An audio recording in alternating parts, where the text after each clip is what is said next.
കൗമാരക്കാർ വൈബുകളുടെ കാലം. ജീവിതത്തിൽ ഏറ്റവും മനോഹരവും ഏറ്റവും അവിസ്മരണീയവുമായ ഘട്ടമാണ് കൗമാരക്കാലം. അതോടൊപ്പം ദുഷ്കരവുമായ ഒരു ഘട്ടവും കൂടിയാണ്. അതുകൊണ്ട് തന്നെ നമ്മൾ ഫസ്റ്റ് ടോപ്പിക് തന്നെ മെന്റൽ ഹെൽത്ത്, സെൽഫ് കെയർ എന്നത് മനസ്സിൻ്റെ ആരോഗ്യം, അത് നമ്മുടെ ശരീരത്തെക്കാളും പ്രധാനപ്പെട്ടതാണ്. അപ്പോൾ ഇത്തരം കാര്യങ്ങൾ, വിഷയങ്ങളൊക്കെ നമ്മൾ നന്നായി പഠിക്കേണ്ടതുണ്ട്, അറിയേണ്ടതുണ്ട്. അതിന് നല്ലൊരു അവസരമൊരുക്കുകയാണ് ഹാദിയ വിമൻസ് അക്കാദമി ആലത്തിയൂർ. ഇൻഷാ അല്ലാഹ് ഏറെക്കുറെ പേർ ഇതിലെത്തിയിട്ടുണ്ട്. നമുക്ക് ക്ലാസ് ആരംഭിക്കാം. കൂടുതൽ നീട്ടിപ്പരത്തി പറയുന്നില്ല. നമ്മുടെ അതിന് സമയം കവർന്നെടുക്കുന്നില്ല. ഒരുപാട് തിരക്കുള്ളവരാണ്. നമുക്ക് വേണ്ടി ഉസ്താദിൻ്റെ സമയം കവർന്നെടുക്കാതെ ഉസ്താദിന് നമ്മുടെ സമയം നമ്മുടെ ക്ലാസ്സിന് വേണ്ടി ഉസ്താദിന് വിട്ടുകൊടുക്കുകയാണ്. നല്ല നിലക്ക് കേൾക്കാനും അത് പഠിക്കാനും പകർത്താനും ഒക്കെ അല്ലാഹു തആല നമുക്കെല്ലാവർക്കും തൗഫീഖ് ചെയ്യുമാറാകട്ടെ. എല്ലാവർക്കും ക്ലാസ്സിലേക്ക് സ്വാഗതം ഓതിക്കൊണ്ട് ഉസ്താദിന് മൈക്ക് കൈമാറുന്നു.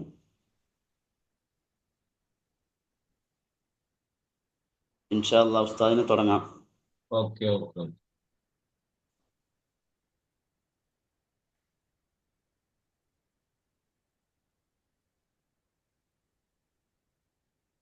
ബിസ്മില്ലാഹിർ റഹ്മാനിർ റഹീം. അൽഹംദുലില്ലാഹി റബ്ബിൽ ആലമീൻ. അല്ലാഹുമ്മ സ്വല്ലി അലാ സയ്യിദിനാ മുഹമ്മദ് വഅലാ ആലി സയ്യിദിനാ മുഹമ്മദ്.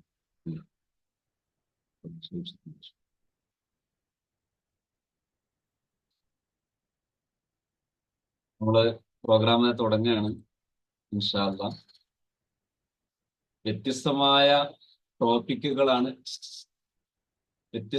ടോപ്പിക്കുകളാണ് നമ്മൾ ഇതിൽ കൊടുത്തിരിക്കുന്നത്. നമ്മുടെ പ്രിയപ്പെട്ട സ്റ്റുഡൻസ് അത് ശ്രദ്ധിച്ചിട്ടുണ്ടാകും എന്നാണ് ഞാൻ കരുതുന്നത്. ഒന്നാമത്തെ topic mental health, self care. ഈ രണ്ട് വിഷയങ്ങളാണ് ഇതിൽ കൊടുത്തിരിക്കുന്നത്. മനസ്സിനാണ് ആരോഗ്യം വേണ്ടത്. മനസ്സിന് ആരോഗ്യം ഉണ്ടെങ്കിൽ ശരീരത്തിന്റെ ആരോഗ്യം വളരെ എളുപ്പമാണ്. മനസ്സിന് ആരോഗ്യം ഇല്ലെങ്കിൽ ശരീരത്തിന്റെ ആരോഗ്യം പ്രയാസകരമാകാനും സാധ്യതയുണ്ട്. ഇതിൽ നമുക്കെപ്പോഴും എല്ലാവർക്കും ഏറ്റവും കൂടുതൽ ആവശ്യമുള്ള ഈ വിഷയം ജീവിതത്തിലെ എല്ലാ ഏർപ്പാടുകൾ കൊണ്ടും നമ്മൾ ലക്ഷ്യം വെക്കാൻ പോകുന്നത് മെന്റൽ ഹെൽത്ത് ആയിരിക്കണം.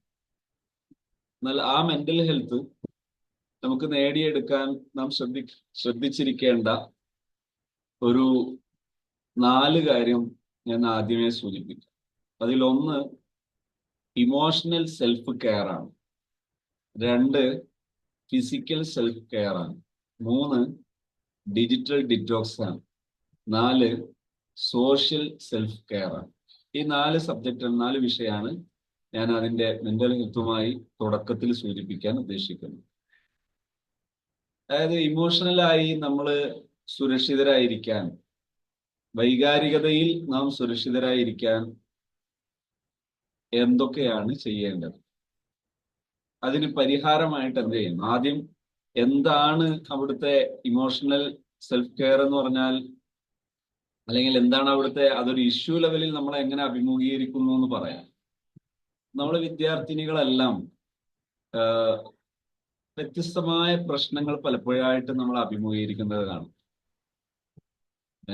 ഒരുപാട് പ്രയാസങ്ങൾ അല്ലെങ്കിൽ വിഷമങ്ങൾ, കാര്യമായി ലൈഫിൽ എന്തോ നേടിയോ ഒരു അർത്ഥം കിട്ടാത്തതുപോലെ അർത്ഥശൂന്യത പലപ്പോഴായിട്ട് നമുക്ക് ഫീൽ ചെയ്യുന്നത് കാണും. എന്നാൽ ഇവിടെ നമുക്ക് സംതൃപ്തമായ ഒരു ലൈഫ് കിട്ടാൻ എന്താ വേണ്ടത്? അതിനുപയോഗിക്കാവുന്ന ടെക്നിക്കുകൾ എന്തൊക്കെയാണ്? ഒന്ന്, ജേർണലിംഗ് ഉപയോഗിക്കാം. എപ്പോഴും പ്രയാസം തോന്നുക, വിഷമം തോന്നുക, പ്രയാസങ്ങൾ ഇങ്ങനെ കൊണ്ടു നടക്കുക ധാരാളം കാണും. പ്രയാസങ്ങൾ കൊണ്ടു നടക്കുന്നത് കാണും. എന്നാൽ അതിൻ്റെ പ്രയാസങ്ങളെ ഇറക്കി വെക്കാനും പ്രയാസങ്ങളെ കളയാനുള്ള ഏറ്റവും നല്ലൊരു മാർഗമാണ് journaling. Write daily or weekly about your feeling and thoughts. ദിനേന നാം നമ്മുടെ മാനസികാവസ്ഥയെ കുറിച്ച് എഴുതുക, അല്ലെങ്കിൽ ആഴ്ചയിൽ ഒരു തവണ നമ്മൾ നമ്മുടെ വൈകാരികാവസ്ഥയെ കുറിച്ച് എഴുതുക. അത് മനസ്സിൽ നിന്ന് ഭാരങ്ങൾ ഇറക്കി വെക്കാനുള്ള ഒരു മാർഗമാണ്. പല കവിത എഴുതുന്നവരെയും കഥ എഴുതുന്നവരെയൊക്കെ കാണും. പലരും കഥ എഴുതാനുള്ള കാരണം, കവിത എഴുതാനുള്ള കാരണം അവരുടെ ജീവിതത്തിലെ പ്രാരാബ്ദങ്ങളോ വിഷമങ്ങളോ ടെൻഷനുകളോ ആണെന്ന് കാണാം. അത് ഇറക്കി വെക്കാൻ അവർക്ക് ജേർണലിംഗ് ഉപകാരപ്പെട്ടത് കൊണ്ടാണ്. അത് കഥയാകാം, കഥ എഴുതലാകാം, കവിത എഴുതലാകാം, കുറിപ്പുകൾ എഴുതലാകാം, അനുഭവങ്ങൾ എഴുതലാകാം, അങ്ങനെ പല രീതിയിലാണ്. ഇങ്ങനെ എഴുതിയാൽ help release stress and gain self awareness. നമുക്കൊരു സെൽഫ് അവയർനെസ് കിട്ടാനും അതുപോലെ നമ്മളെ മാനസിക പിരിമുറുക്കങ്ങളൊന്ന് കുറച്ചു കൊണ്ടുവരാനൊക്കെ അത് വല്ലാതെ ഉപകരിക്കും. അപ്പോൾ ഒരു ടെക്നിക്കാണ് ജേർണലിംഗ്.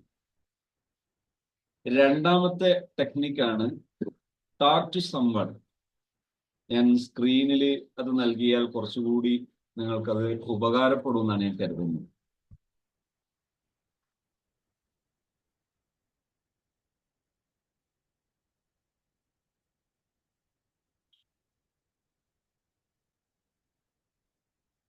അടുത്തത് ടോക്ക് ടു സംവൺ. ഒരു പ്രയാസം ഉണ്ടായാൽ അത് മറ്റൊരാളോട് ഷെയർ ചെയ്യും. അത് എങ്ങനെ ചെയ്യാം? Confide in a trusted friend, parent or counsellor. Don't bottles things up. നമ്മൾ ഒരു പ്രയാസം ഉണ്ടായാൽ വിശ്വസ്തരായ ഒരു സുഹൃത്തിനോട് അല്ലെങ്കിൽ പാരന്റ്സിനോട് എപ്പോഴും ഓപ്പൺ ആയിട്ട് സംസാരിച്ച് ശീലിക്കണം. പ്രത്യേകിച്ച് പെൺകുട്ടികൾ ഓപ്പൺ ആയിട്ട് സംസാരിച്ച് ശീലിക്കുക. ഒന്നും മറച്ചു വെച്ച് ശീലിക്കരുത്, കൊണ്ട് നടക്കരുത്. ഇനി അതല്ലെങ്കിൽ ഒരു കൗൺസിലിംഗ് ആവശ്യപ്പെടുന്നു. ചിലർക്കൊക്കെ കൗൺസിലിംഗ് ഭയങ്കര പേടിയാണ്. കാരണം കൗൺസിലിംഗ് എന്ന് പറഞ്ഞാൽ മാനസിക രോഗമൊക്കെ ഉള്ളവർ ചെയ്യേണ്ടതാണെന്ന് അല്ല. കൗൺസിലിംഗ് എന്ന് പറയുന്നത് നോർമൽ ആൾക്കാർക്ക് ചെയ്യുന്ന ഏർപ്പാട്. നോർമൽ ആൾക്കാർ മനസ്സിൽ ഒരാശങ്ക തോന്നുകയോ ചെയ്യാനുള്ള ഏതെങ്കിലും ഒരു ജോലിയിലോ മറ്റോ വിഷയങ്ങളിലോ കൺഫ്യൂഷൻ തോന്നുകയൊക്കെ ചെയ്യുമ്പോഴൊക്കെ ഒരു ജസ്റ്റ് ഒരു സൈക്കോളജിക്കൽ ഹെൽപ്പ് തേടുന്നതാണ് കൗൺസിലിംഗ്. അത് നോർമൽ ആൾക്കാർ ചെയ്യുന്നതാണ് കൗൺസിലിംഗ്. അപ്പൊ കൗൺസിലിംഗ് ആവശ്യമുണ്ടെങ്കിൽ കൗൺസിലറോട് പറയാം, തുറന്ന് സംസാരിക്കാം. അത് പ്രശ്നപരിഹാരത്തിനുള്ള, വൈകാരികമായ നമ്മുടെ ബുദ്ധിമുട്ട് പരിഹരിക്കാനുള്ള ഒരു മാർഗമാണ്. മൂന്നാമത്തത് allow yourself to feel. ഒന്ന്, അത് അനുഭവിക്കാൻ സ്വന്തത്തെ അനുവദിക്കുക. അതായത് ഇറ്റ്സ് ഓക്കെ ടു ക്രൈ. ഇപ്പൊ വല്ലാതെ ടെൻഷൻ തോന്നാണ്, നമുക്ക് കരയാം. കരച്ചിലിങ്ങനെ അടക്കി വെക്കേണ്ടതില്ല. ഇനി അതല്ല, ബി അപ്സെറ്റ്. ഇനി ഒരു ഭയങ്കര ആശ്ചര്യം ഉണ്ടാക്കുന്ന ഒരു സംഭവം ഉണ്ടായാൽ ആശ്ചര്യപ്പെടുക. Even feel lost. ഇനി ഒരു നഷ്ടമാണെങ്കിൽ ആ നഷ്ടത്തെ അത് അങ്ങനെ തന്നെ അങ്ങ് അനുഭവിക്കുക. അത് അനുഭവിക്കാൻ അനുവദിക്കുക. നഷ്ടങ്ങൾ, പ്രയാസമോ അപ്പൊ അത് തീർക്കുക, അനുഭവിച്ച് തീർക്കുക. Emotions are valid. ഈ ഇമോഷൻസ് ഒക്കെയും എന്താണ്, അനിവാര്യമാണ്, ലൈഫിലെ അനിവാര്യമായ ഏർപ്പാടുകളാണ്. അപ്പോ കരയേണ്ടടുത്ത് കരയണം, ചിരിക്കേണ്ടടുത്ത് ചിരിക്കണം. എക്സ്പ്രസ് ചെയ്യേണ്ട സമയത്തൊക്കെ നമ്മുടെ ഇമോഷൻസ് എക്സ്പ്രസ് ചെയ്യണം. അപ്പൊ ഒന്നതാണ് ഒന്നാമത്തെ സബ്ജക്റ്റ്, ഇമോഷണൽ സെൽഫ് കെയർ. വൈകാരികമായി എപ്പോഴും സുരക്ഷിതമായിരിക്കാനുള്ള വഴി, ഒന്ന് എഴുതുക, മറ്റൊന്ന് മറ്റൊരാളോട് സംസാരിക്കുക. അതുപോലെ നമ്മുടെ കൂട്ടുകാരാരെങ്കിലും ഈ ഇതെടുത്ത് കളിക്കുന്നവരുണ്ടെങ്കിൽ ഒന്ന് ശ്രദ്ധിക്കണം കേട്ടോ. നിങ്ങള്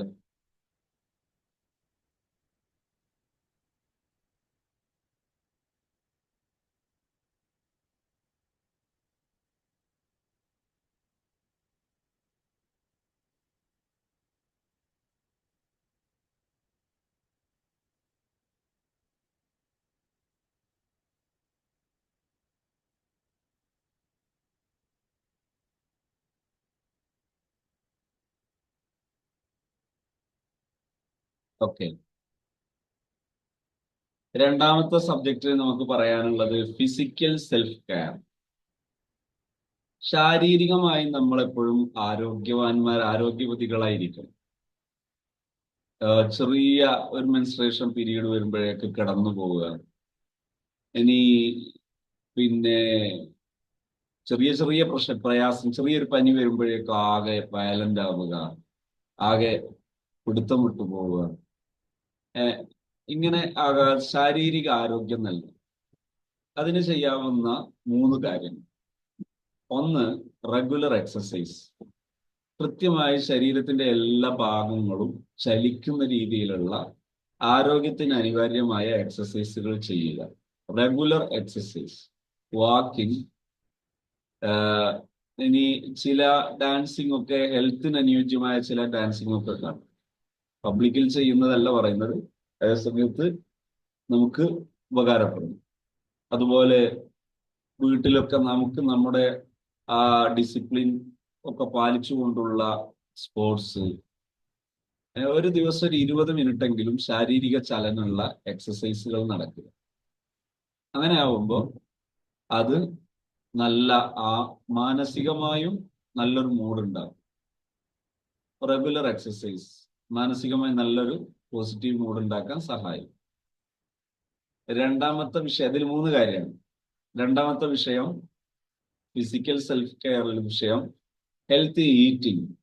ഭക്ഷണം കഴിക്കുന്ന ആരോഗ്യത്തിന് അനുയോജ്യമായ ഒരു സംസ്കാരം നടപ്പിലാക്കുക. Healthy eating. Nutritious meals effects not just body but also brain chemistry. നമ്മൾ എന്ത് ചെയ്യണം?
ഒരു മിനിറ്റ് കേട്ടോ, ചെറുതായിട്ടൊന്ന്.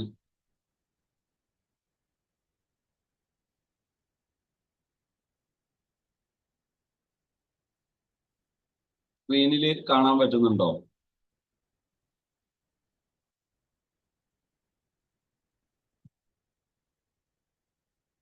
ഓക്കെ.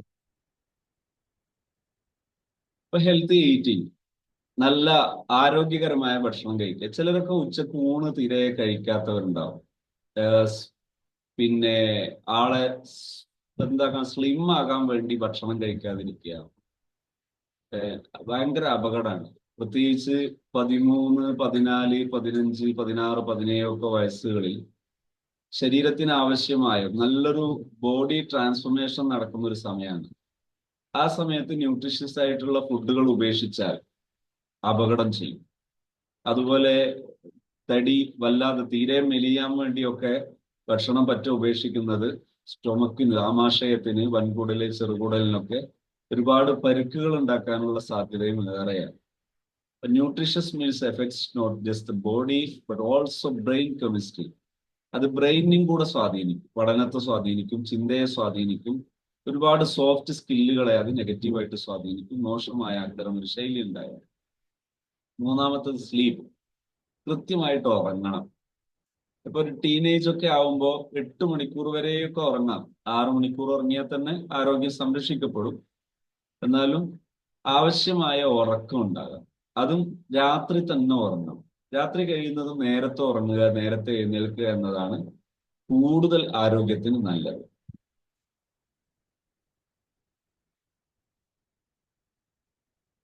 അപ്പോൾ ഫിസിക്കൽ സെൽഫ് കെയറിൽ ശ്രദ്ധിക്കേണ്ടത് 1 എക്സസൈസ്, 2 ഭക്ഷണം, 3 സ്ലീപ്പ്. ഭക്ഷണം കഴിക്കുന്ന സമയത്ത് എന്തൊക്കെ ശ്രദ്ധിക്കണം? ഫുഡിങ് കഴിയുന്നതും രാവിലത്തെ ബ്രേക്ക്ഫാസ്റ്റ് നാസയും രാത്രിയത്തെ ഡിന്നറും ഈ രണ്ട് ഭക്ഷണവും നേരത്തെ കഴിക്കണം. രാവിലത്തതും നേരത്തെ കഴിക്കണം, രാത്രിയത്തതും നേരത്തെ കഴിക്കണം. രാത്രി ഒരു 9 മണിയൊന്നും ഒരിക്കലും ആകാൻ പാടില്ല. 7 മണിയാകുമ്പോഴേക്ക് രാത്രിയത്തെ ഡിന്നർ കഴിച്ച് കഴിയണം. അങ്ങനെ ഭക്ഷണം കഴിക്കുന്ന ശൈലി നടപ്പിലാക്കിയാൽ ഒരുപാട് ആരോഗ്യത്തിന് നേട്ടങ്ങളുണ്ട്. അടുത്തത് ഡിജിറ്റൽ ഡിറ്റോക്സ്. എന്താണ്? ഡിജിറ്റലുമായി ബന്ധപ്പെട്ട ചില പരിമിതികൾ, അതിലെ വിഷാംശങ്ങൾ ഉപേക്ഷിക്കുക. അതാണ് ഡിറ്റോക്സ്. 3 കാര്യമാണ് അതിന് ചെയ്യേണ്ടത്. Set limits.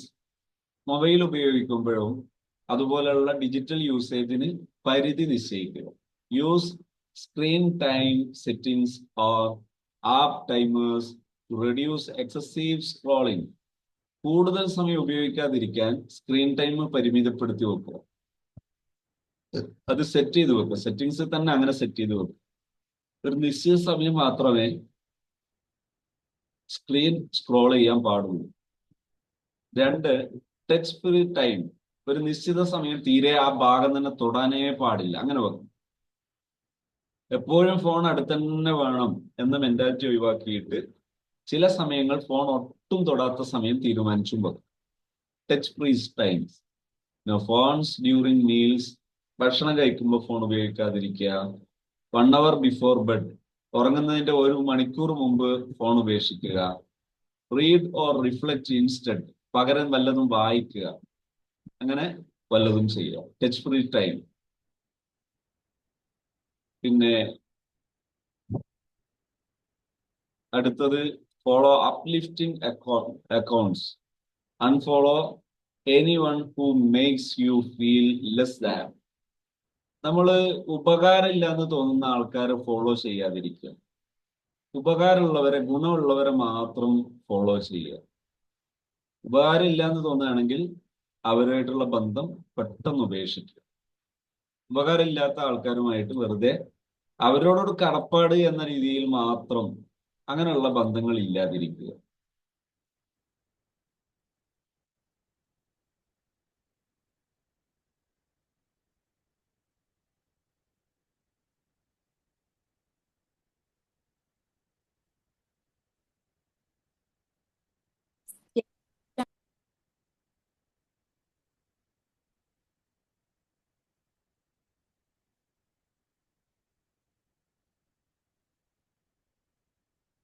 നാലാമത്തെ subject social self care.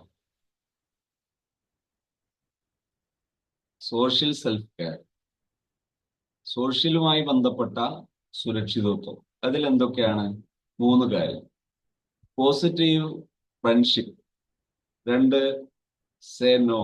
3, community involvement. Social self care. അവിടെ ചെയ്യേണ്ടത് നല്ല സൗഹൃദങ്ങൾ പൊതുവിൽ നമുക്കുണ്ടാകണം. Spend time with people who uplift and understand you. നമ്മളെ മനസ്സിലാക്കാനും നമുക്ക് പുരോഗതി ഉണ്ടാക്കാനും സാധ്യതയുള്ള ആൾക്കാരുടെ കൂടെ സമയം ചെലവഴിക്കും. പകരം നമുക്ക് കാര്യമായിട്ട് പുരോഗതി ഒന്നുമില്ല, കുറെ സമയം പോയി കിട്ടി, അത്തരം ഫ്രണ്ട്സുമായി സമയം ചെലവഴിക്കുന്നത് പോസിറ്റീവ് ഫ്രണ്ട്ഷിപ്പ് അല്ല. മറിച്ച് ആ സമയം ചെലവഴിച്ചാൽ അതിന്റെ പേരിൽ നമുക്ക് ആത്മീയമായോ ഭൗതികമായോ ഒരു നേട്ടം ഉണ്ടാകും. 2, say no. Learn to set boundaries. എപ്പോഴും ബൗണ്ടറി ചെയ്യാൻ പഠിക്കണം. അപ്പൊ നമുക്ക് നമ്മുടെ നേട്ടങ്ങൾക്ക് വേണ്ടി നോ പറയേണ്ടടുത്ത് നോ പറയണം. അതിന് ഞാനില്ല. സുഹൃത്തുക്കൾ പറയാണ് നമ്മളെല്ലാവരും ഒന്നിച്ച് ഇന്ന് കമ്പനി അടിച്ച് എന്തിനു പോവാണ്, ഇന്നാലെന്നടുത്ത് പോവാണ്, ഒരു ഉപകാരവും ഇല്ല. സമയം ചെലവാകും, ക്യാഷും ചെലവാകും എന്നതിൽ കവിഞ്ഞ് യാതൊരു നേട്ടവും ഇല്ല. അവിടെ ഞാൻ ഇല്ല എന്ന് പറയാനുള്ള ധൈര്യം ഉണ്ടാകണം. ഈ ധൈര്യം ഇല്ലാത്തതിന്റെ പേരിൽ മാത്രം പലരും അവർക്ക് ഇഷ്ടമില്ലാത്ത, അവർക്ക് തെറ്റാണെന്ന് ബോധ്യമുള്ള, ഒരു ഗുണവും ഇല്ലാന്ന് ബോധ്യമുള്ള അത്തരം വിഷയങ്ങൾക്ക് വേണ്ടി സമയം ചെലവഴിക്കാൻ ചിലരൊക്കെ നിർബന്ധിതരാകുന്നത് കാണും. Especially if friends pressure you into unhealthy habits. അനാരോഗ്യകരമായ ചില ഹാബിറ്റുകളിലേക്ക് ക്ഷണിക്കുകയും കൂടി ചെയ്യുകയാണെങ്കിൽ, മദ്യപിക്കാൻ അല്ലെങ്കിൽ പുകവലിക്കാൻ അതുപോലെ തുടങ്ങിയിട്ടുള്ള ഐറ്റംസിലേക്ക് സുഹൃത്തുക്കൾ നമ്മളെ ക്ഷണിക്കുകയാണെങ്കിൽ തീർത്തും നോ പറയാൻ പഠിക്കണം. ഞാനില്ല, എനിക്കതിന് താല്പര്യമില്ല എന്ന് തീർത്തും പറയും. 3, കമ്മ്യൂണിറ്റി ഇൻവോൾവ്മെന്റ്. കമ്മ്യൂണിറ്റി ഇൻവോൾവ്മെന്റ് ആണ് പൊതു സമൂഹം ഇടപെടുന്ന ഒരവസ്ഥ. അതിനെന്തൊക്കെ ചെയ്യാം? Volunteer, join A club or attend events that matter to you. Volunteer ആവുക, ക്ലബിൽ ജോയിൻ ചെയ്യുക. ഇനി അതല്ലെങ്കിൽ നമ്മളെ ബാധിക്കുന്ന ഒരു പ്രധാനപ്പെട്ട ഒരു വിഷയമൊക്കെ ഉണ്ടെങ്കിൽ, ഒരു പ്രോഗ്രാം ഒക്കെ ഉണ്ടെങ്കിൽ അത് സജീവമായിട്ട് പങ്കെടുക്കുക.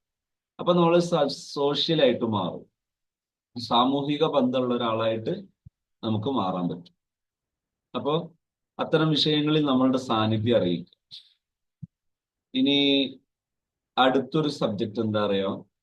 Social media influence. ഇപ്പൊ ഇതുവരെ നമ്മൾ സംസാരിച്ചത് self care, emotional self care ആണ് ഇപ്പൊ സംസാരിച്ചത്. ഇനി ഒരു വിഷയം കൂടെ പറഞ്ഞ് ഞാൻ ആ ഭാഗം കംപ്ലീറ്റ് ചെയ്യും. Social media influence, the good, the bad and the real. എന്താണ് മോശം, എന്താണ് നല്ലത്, റിയൽ എന്താണ്? ഇത്രയും വിഷയങ്ങൾ ആദ്യം നമ്മൾ എന്ത് ചെയ്യണം? വിലയിരുത്തണം. അതില് ഒന്ന് ദ പോസിറ്റീവ് സൈഡ്. ഇതിന്റെ പോസിറ്റീവ് സൈഡ് എന്താന്ന് പറഞ്ഞാൽ കണക്ഷൻ, കുറെ ബന്ധങ്ങൾ ഉണ്ടാകും. ഇത് കട്ടായാൽ ജസ്റ്റ് ദ സെയിം ലിങ്കിലേക്ക് തന്നെ വന്നാൽ മതി, ജോയിൻ ചെയ്യാൻ ഒരു 10 മിനിറ്റിനുള്ളിൽ. സോഷ്യൽ കണക്ഷനുകൾ നല്ലതാണ്. Helps you stay in touch with friends and family. Family ആയിട്ടും സുഹൃത്തുക്കളായിട്ടൊക്കെ നല്ല ബന്ധം ഉണ്ടാക്കാൻ ഇത് ഉപകാരപ്പെടും. രണ്ടാമത്തേത് ഇൻസ്പിറേഷൻ, നല്ലൊരു ഉന്മേഷം ഉണ്ടാകും. Access to educational content, creativity, DIY and motivation. Creativity എന്ന് പറഞ്ഞാൽ ഒരു പ്രവർത്തനക്ഷമത. DIY എന്ന് പറഞ്ഞാൽ സ്വയം കാര്യങ്ങൾ ചെയ്യുന്ന പ്രൊജക്റ്റിനാണ് എന്ത് പറയുക? DIY എന്ന് പറയുന്നത്. 3 support, mental health pages. Mental ഹെൽത്തുമായി ബന്ധപ്പെട്ട സപ്പോർട്ടുകൾ ഉപയോഗിക്കാം. Body positivity influencers. അതേസമയത്ത് നല്ല പോസിറ്റീവ് ഇൻഫ്ലുവൻസ് ഉള്ള, പോസിറ്റീവ് ഒഴുക്കുള്ള ആൾക്കാരുമായിട്ട് എന്ത് ചെയ്യാം? നമുക്ക് കണക്ട് ചെയ്യാം. റിലേറ്റബിൾ കണ്ടന്റ്, മറ്റൊന്ന് ഇതിനൊരു വിശ്വാസ്യത ഉണ്ടാക്കുന്ന കണ്ടന്റുകൾ ക്രിയേറ്റ് ചെയ്യാം. പിന്നൊന്ന് ദ നെഗറ്റീവ് സൈഡ്. അതിന്റെ നെഗറ്റീവ് സൈഡ് എന്താണ്? കമ്പാരിസം ട്രാപ്പ്. കമ്പാരിസം വലിയൊരു നെഗറ്റീവാണ്. എന്ന് പറഞ്ഞാൽ constantly seeing perfect lives, bodies or achievements can lead to how self-esteem. നമ്മൾ കൃത്യമായിട്ട് നിരന്തരം കാര്യങ്ങൾ മനസ്സിലാക്കിയാൽ അവിടെ നമുക്ക് എന്ത് മനസ്സിലാക്കാൻ കഴിയും? നമ്മുടെ നേട്ടം എന്താണ്, നേട്ടം ഉണ്ടോ ഇല്ലയോ എന്നത് മനസ്സിലാക്കാനൊക്കെ പറ്റും. എന്നിട്ട് ഇപ്പൊ ചെയ്യുന്നതും ഇനി ചെയ്യാൻ പോകുന്നതും തമ്മിൽ നേട്ടം ഉണ്ടെങ്കിലേ മറ്റൊന്നിലേക്ക് മാറാവും. അല്ലാതെ അങ്ങനെ മാറിക്കൊണ്ടിരുന്നാൽ ഒരുപാട് നഷ്ടമുണ്ട്. അടുത്തൊരു സബ്ജക്റ്റ് അതിൽ മനസ്സിലാക്കേണ്ടത്, നെഗറ്റീവ് സൈഡിൽ മനസ്സിലാക്കേണ്ടത് സൈബർ ബുള്ളിങ്, സൈബർ ആക്രമണങ്ങൾ. Anonymous or harsh comments can deeply affect emotional wellbeing. നല്ല പിന്തുണ കിട്ടിയാൽ പൊതുവെ ഏതൊരാൾക്കും അത് വലിയൊരു ഉന്മേഷമാണ്, ഭയങ്കര പുരോഗതിയാണ്. അതേ സമയത്ത് addiction, over use can lead to anxiety. കൂടുതൽ സമയം ഉപയോഗിക്കുന്നത് ആൻസൈറ്റി ഉണ്ടാക്കും, ഉത്കണ്ഠ ഉണ്ടാക്കും. സ്ലീപ്പ് ലോസ്, ഉറക്കക്കുറവുണ്ടാകും. And poor real life relationship, യഥാർത്ഥ ജീവിതത്തോട് തീരെ ബന്ധമില്ലാതെ ഒരു സാങ്കല്പിക ജീവിതത്തിലേക്ക് എടുത്തെറിയപ്പെടും. അടുത്തൊരു വിഷയമാണ് how it affects mental health. Mental ഹെൽത്തിനെ എങ്ങനെ ഇത് ബാധിക്കുക എന്നുള്ളതാണ് അടുത്തൊരു വിഷയം. Studies link heavy social media use with increased depression and anxiety in teen girls. നമ്മൾ സോഷ്യൽ മീഡിയ ഉപയോഗിക്കുന്ന സമയത്ത് നമുക്ക് ഒരുപാട് ഉപകാരങ്ങളുണ്ട്, ഒരുപാട് ഗുണങ്ങളുണ്ട്. അതേസമയം തന്നെ അത് റൂട്ട് മാറിയാൽ ഒരുപാട് പ്രശ്നങ്ങളുണ്ട്. Can wrap body image expectations and make one feel not good enough. എന്ത് ചെയ്യാം? നമുക്കൊരു നല്ല ബോഡി ഇമേജ് ഉണ്ടാക്കാം. കാര്യങ്ങൾ ചെയ്യാം എന്ന മനോഭാവം ഉണ്ടാക്കാൻ വേണ്ടി നല്ലൊരു ബോഡി ലാംഗ്വേജ് ഫോളോ ചെയ്യാം. ആശങ്കയോടെ ഇരിക്കുന്നതിന് പകരം ഉന്മേഷത്തോടെ ഇരിക്കുന്ന സാഹചര്യങ്ങളുണ്ട്. Likes and followers may become tied to self worth. ഇവിടെ നമുക്ക് കൂടുതൽ ഫോളോവേഴ്സ്, കൂടുതൽ ലൈക്ക് ഇതൊക്കെ കിട്ടുന്ന സമയത്ത് സ്വാഭാവികമായും അതൊരു കൂടുതൽ മൂല്യത്തിലേക്ക് പോകാനുള്ള സാധ്യതയുണ്ട്. ഇനി അടുത്തത് എത്ര ടിപ്പാണ്? 4 ടിപ്സ് പറഞ്ഞു. എന്തിനുള്ള ടിപ്സ് ആണെന്നറിയോ? Tips for healthy social media use. നല്ല ആരോഗ്യകരമായ സോഷ്യൽ മീഡിയ യൂസേജ് ഉണ്ടാകാൻ ചെയ്യേണ്ട കാര്യങ്ങൾ: 1, മൈൻഡ്ഫുൾ സ്ക്രോളിംഗ്. ഒന്നത് ആസ്വദിച്ച് ചെയ്ത് ശീലിക്കുക. 2, break the filter illusion. Filter illusion ഒഴിവാക്കുക. റിമെമ്പർ, ഓർക്കേണ്ടത്, മോസ്റ്റ് ഫോട്ടോസ് ആർ എഡിറ്റഡ്. പല ഫോട്ടോ കണ്ടിട്ട് അതിൽ ആകൃഷ്ടനായി നമുക്കുള്ളതിനെ നിഷേധിക്കുന്ന അവസ്ഥ ഒഴിവാക്കുക. പകരം പലതും എഡിറ്റിംഗ് ആണെന്ന് മനസ്സിലാക്കുക. പല പരസ്യവും കാണുമ്പോൾ അത് എഡിറ്റിംഗ് ആണ്. അത് കണ്ട് ആസ്വദിക്കുന്ന ഒരു രോഗമാണ്. Don't compare your behind the sense to someone's highlight reel. ഇവിടെ എന്ത് മനസ്സിലാക്കണം? നമ്മുടെ പിന്നിലുള്ളതും അതേ സമയത്ത് ഇവിടെ ഈ യാഥാർത്ഥ്യത്തിലുള്ളതും തമ്മിൽ കമ്പയർ ചെയ്യാൻ പോകരുത്. ഉപയോഗിക്കാൻ പറ്റുന്ന നല്ല കാര്യങ്ങൾ ഉപയോഗിക്കുക, നല്ലതിന് സന്തോഷം പങ്കുവെക്കുക, നല്ലതിന് നന്ദി കാണിക്കുക, ഇങ്ങനെയൊക്കെയാണ് ചെയ്യുന്നത്. അടുത്തത്, ടോക്ക് അബൌട്ട് ഇറ്റ്. മറ്റൊരാളോട് ഈ വിഷയത്തെക്കുറിച്ച് സംസാരിക്കും. If something online bothers you, talk to a parent, teacher or friend. ആവശ്യമുണ്ടെങ്കിൽ പാരന്റ്സിനോട്, അല്ലെങ്കിൽ സുഹൃത്തിനോട്, അല്ലെങ്കിൽ ഒരു ടീച്ചറോട്, ഇവരോടൊക്കെ ആവശ്യമുണ്ടെങ്കിൽ വിഷയം സംസാരിക്കണം. ഇപ്പോഴും സഹിച്ചു കൊണ്ട് നടക്കരുത്. 4, ബി കൈൻഡ്. ദയോടെ പെരുമാറും. Uplift others with positive comments. എപ്പോഴും നല്ല കമന്റോടെ പെരുമാറും. What you give online returns to you. Online ആയിട്ടാണെങ്കിലും നമ്മൾ മറ്റൊരാളോട് മോശമായ ഒരു ഇൻപുട്ട് കൊടുത്താൽ നമുക്ക് തിരിച്ചും മോശമായ ഇൻപുട്ട് വരും. ഇത് ആദ്യമേ മനസ്സിലാക്കും. എന്നാൽ ലൈഫിൽ കളറായിട്ട് ജീവിക്കാം, എല്ലാ വിഷയങ്ങൾക്കും ആശ്വാസം ഉണ്ടാക്കാം. പിന്നെ നമ്മളെ ചർച്ചയിൽ കൊണ്ടുവന്ന വിഷയം, നമ്മുടെ ജീവിതത്തിൽ എല്ലാവർക്കും ആവശ്യമുള്ളതാണ് സന്തോഷം. ഈ സന്തോഷം നമ്മുടെ ജീവിതത്തിൽ ഉണ്ടാവുക എന്നത് വളരെ എളുപ്പമാണ്. പക്ഷേ ജീവിക്കുന്ന സമയത്ത് നമുക്കറിയാവുന്ന നന്മയിൽ ജീവിക്കണം, നമുക്കറിയാവുന്ന ഉന്മേഷത്തിൽ ജീവിക്കണം. എപ്പോഴും ടെൻഷൻ അടിച്ച് ജീവിക്കുക, പ്രയാസപ്പെട്ട് ജീവിക്കുക, ഭയപ്പെട്ട് ജീവിക്കുക, ഇത് ഒഴിവാക്കും. അഥവാ അങ്ങനെ അനുഭവിക്കുന്നുണ്ടെങ്കിൽ അത് തിരുത്താനുള്ള മാർഗം നമ്മുടെ കൂടെയുണ്ട്. നമുക്കത് ഇൻഷാ അല്ലാഹ് ആവശ്യാനുസരണം ഉപയോഗിക്കാം. അപ്പൊ ഇത്രയും സമയം വളരെ കഴിയുന്നതും ഞാൻ ഒന്ന് ചുരുക്കാൻ ശ്രമിച്ചിട്ടുണ്ട്. കാരണം ഈ ചൂടുള്ള സമയത്ത് മൊബൈൽ തുടർച്ചയായി നോക്കി ഇരിക്കാൻ കഴിയുന്ന സമയം വളരെ കുറച്ചായിരിക്കും. അത് മനസ്സിലാക്കിയിട്ടാണ് സമയം ചുരുക്കിയത്.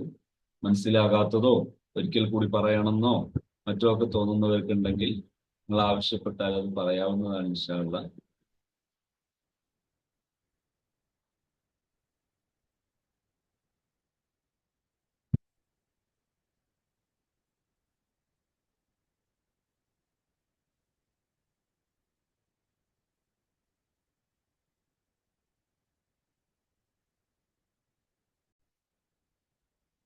ഇതൊരു പഠനത്തിന്റെ ഭാഗം കൂടിയായിരുന്നു. ഇഷ്ടംപോലെ മുസ്ലിം ഫാമിലീസ് അവിടെ ഉണ്ട്. അവരൊക്കെ അവിടെ എന്തോ ആർത്തിയോടെ ആഗ്രഹിച്ചു വരുന്നുണ്ട്. എന്ന് പറഞ്ഞാൽ ലൈഫിൽ കിട്ടേണ്ട എന്തോ ചില സംഗതികൾ കിട്ടാത്തതിന്റെ പേരിൽ അവര് ആർത്തിയോടെ വരുന്നുണ്ട്. അപ്പൊ എവിടെയോ നമുക്ക് കിട്ടേണ്ട ചില സംഗതികൾ കിട്ടാതെ പോകുന്നു. വിനോദ കേന്ദ്രങ്ങളെല്ലാം നിറഞ്ഞൊഴുകുകയാണ്. വിനോദ കേന്ദ്രങ്ങളിൽ നിന്ന് എന്ത് കിട്ടുന്നു എന്ന് ചോദിച്ചാൽ കൃത്യമായി അതിനെ പറഞ്ഞ് നിർവചിക്കാൻ കഴിയാത്ത ഒരവസ്ഥ ഓൾറെഡി ഉണ്ട്. ഇപ്പൊ ഒന്ന് കട്ടാവും. കട്ടായാൽ സെയിം ലിങ്ക് ഉപയോഗിച്ച് ജോയിൻ ചെയ്യാവുന്നതാണ്. ഞാൻ ഈ പറയുന്നതുമായി ബന്ധപ്പെട്ട് നിങ്ങൾക്ക് ചോദ്യങ്ങൾ ഉന്നയിക്കാം, സംസാരിക്കാം. പിന്നെ ഒരു കുറഞ്ഞ സമയം, ബാക്കി തുടർന്ന് നാളെയും നാളത്തെ വൈകുന്നേരത്തെ സെഷനിലും കൂടി നിങ്ങൾക്ക് ഈ ക്ലാസ് കേൾക്കാം ഇൻഷാ അല്ലാഹ്. ഒരു കുറഞ്ഞ സമയം കൊണ്ട് കട്ടാകുകയാണെങ്കിൽ നിങ്ങളെങ്ങനെ ജോയിൻ ചെയ്തത്. ഞാൻ സൂചിപ്പിച്ച വിഷയം ചുരുക്കി പറയുന്നു. നമ്മൾ ഇന്ന് ലൈഫിൽ കിട്ടേണ്ടിയിരുന്ന വലിയ ചില ബെനിഫിറ്റുകൾ, സന്തോഷമുള്ള ജീവിതം, അത് നമുക്ക് നഷ്ടപ്പെട്ടു പോകുന്നു.